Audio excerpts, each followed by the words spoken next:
ಎಲ್ರಿಗೂ ನಮಸ್ತೆ. Welcome to Samriddhi silk house.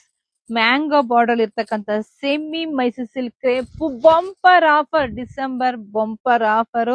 So ನೋಡಿ, ಬ್ಲೌಸ್ ನೋಡ್ರಿ ಎಷ್ಟ್ ಚೆನ್ನಾಗಿ ಬಂದಿದೆ, ಪಲ್ಲು ನೋಡಿ ಸೂಪರ್ ಆಗಿದೆ. ಇದೆಲ್ಲ 850 ಇರ್ತಕ್ಕಂತ ಸ್ಯಾರಿ ಇವಾಗ ನಿಮಗ್ ಸಿಗ್ತಾ ಇದೆ ಎಷ್ಟಕ್ಕೆ ಎಷ್ಟಕ್ಕೆ ಎಷ್ಟಕ್ಕೆ ಬರೀ 650ಕ್ಕೆ. ಬೇಗ ಬೇಗ ಬುಕಿಂಗ್ ಮಾಡ್ಕೋಬೇಕು, ಲಿಮಿಟೆಡ್ ಸ್ಟಾಕ್ ಇದೆ. ಯಾರಿಗೆಲ್ಲ ಬೇಕೋ ಬುಕಿಂಗ್ ಮಾಡ್ಕೊಳ್ಳಿ, ಕಣ್ಣು ಮುಚ್ಕೊಂಡು ಪಟ ಬುಕಿಂಗ್ ಮಾಡ್ಕೊಳ್ಳಿ. ಮನೆಗ್ ಬಂದ್ಮೇಲೆ ಖಂಡಿತ ನಿಮಗೆ ಖುಷಿ ಆಗುತ್ತೆ. ಇದೆಲ್ಲ ಡಿಸೆಂಬರ್ ಆಫರ್ ಆಗಿರುತ್ತೆ. ಸೊ ಹೊಸ ವರ್ಷ ಬಂತು, ಮತ್ತೆ ಕ್ರಿಸ್ಮಸ್ ಬಂತು. ಸೊ ಸ್ಯಾರಿಗಳಂತೂ ಎಲ್ರಿಗೂ ಬೇಕೇ ಬೇಕು. ಹಾಗೆ ಮದುವೆ ಶುಭ ಸಮಾರಂಭ ಏನೇ ಇರ್ಲಿ, ಶಾಪಿಂಗ್ ವಿಸಿಟ್ ಮಾಡಿ. ಒಂದು ಬೆಸ್ಟ್ ಆಫರ್ ಕೊಡ್ತಾ ಇದ್ದೀನಿ. ಸೆಮಿ ಮೈಸೂರ್ ಸಿಲ್ಕ್ ಕ್ರೇಪು ಬರೀ 650 ಸಿಗ್ತಾ ಇದೆ. ಬೇಗ ಬುಕಿಂಗ್ ಮಾಡ್ಕೊಳ್ಳಿ, ಪೇಜ್ ಫಾಲೋ ಮಾಡ್ಕೊಳ್ರಿ. ಎಲ್ರಿಗೂ ಒಳ್ಳೇದಾಗ್ಲಿ, ಶುಭವಾಗ್ಲಿ, ಸಮೃದ್ಧಿ ಆಗ್ಲಿ. Thank you.